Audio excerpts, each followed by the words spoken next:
Allô YouTube, ici Victor, j'espère que vous allez bien. Aujourd'hui un vlog express. Je suis de retour à Tokyo et j'ai fait un bike tour, une tournée en vélo. Je me suis promené toute la journée, c'était un tour de 6 heures.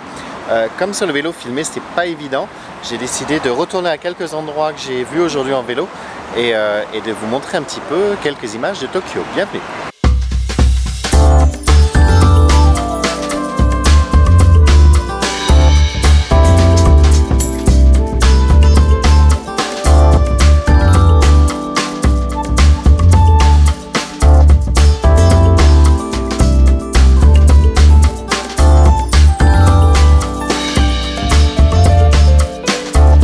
Les machines à sous semblent quelque chose d'assez important ici. J'ai vu beaucoup de places comme celle qui est derrière moi, qui est un genre de casino là, avec seulement des machines à sous, mais il y a aussi toutes les grues là, pour pouvoir essayer d'attraper quelque chose. Donc on en trouve un peu partout dans Tokyo.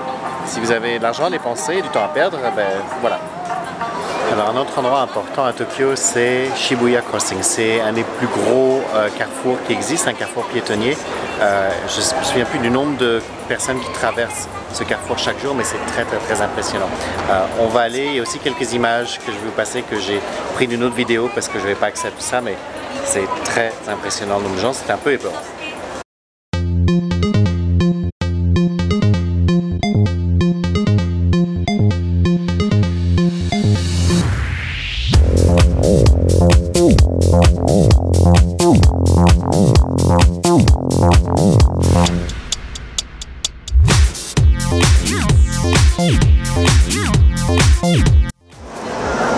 Alors préparez-vous à un bain de foule, on arrive à Harajuku qui est une des rues commerçantes, une petite rue avec plein de petites boutiques, mais c'est vraiment le quartier branché de Tokyo en ce qui concerne les vêtements.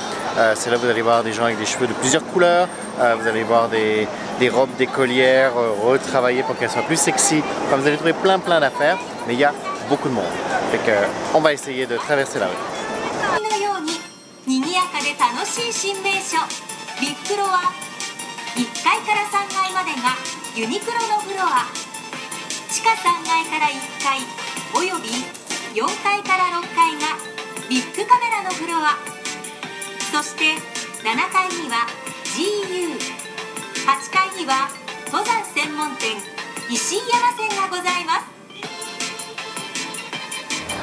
Alors, j'espère que vous m'entendez. Maintenant on est à Shinjuku qui est une énorme station de métro-train, c'est gigantesque, mais c'est aussi rempli de magasins, de lumière. C'est un petit peu comme le Times Square. J'essaie de zoomer en arrière. Focus, et voilà. C'est un petit peu comme le Times Square de Tokyo. Il y a des magasins, il y a du bruit, c'est quelque chose de consistant. Dans les magasins, vous avez souvent de la musique qui joue avec, ça peut être une chanson normale et puis derrière vous avez une petite voix japonaise qui est en train de sûrement de vous offrir les dernières ventes du magasin, mais ça devient très fatigant. Je suis dans un magasin hier pendant 10 minutes pour chercher des shorts et j'avais déjà mal au crâne. Ça fait qu'il y a un bruit constant des gens, mais en plus les boutiques qui envoient de la musique un peu partout. On est le lendemain matin, mon dernier jour à Tokyo, je repars ce soir pour la maison en tant que passager. J'ai passé la nuit dans une capsule hôtel. Donc, si vous n'avez jamais entendu parler, je vais mettre un lien en dessous, mais c'est en fait des genres de pods, des capsules sur lesquelles vous avez juste un matelas, vous avez une télévision, une prise sur le côté, et elles sont superposées. Et vous allez là, vous dormez.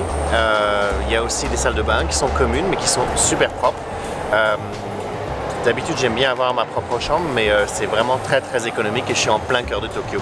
Donc c'est une expérience. Si vous venez sur Tokyo, c'est quelque chose à essayer, enfin au Japon, quelque chose à essayer. Mais si vous êtes un couple et les hommes et les femmes sont sur des étages différents, donc c'est juste pour des raisons de sécurité. Voilà, j'espère que la vidéo vous a plu. On se retrouve la semaine prochaine et salut, bye!